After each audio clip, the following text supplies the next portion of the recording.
Beləsi qırıq-qırıq halda, qabırğalar vəhşicəsinə, çox insan olan kəs elə vəhşilik törətməz.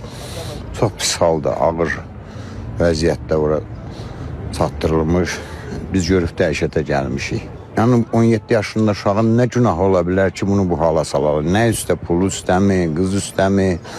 Elə bir uşaq da deyildi. Biz hamımız ondan fərəhlənirdik, sevinirdik. Bir neçə gün ondan qabaq anası zəngilə dayılar gözünüz aydın Elgün imtahanı verib, yüksək bal toplayıb. O bir nəfər olmayıb, bir nəfər belə döyə bilməz.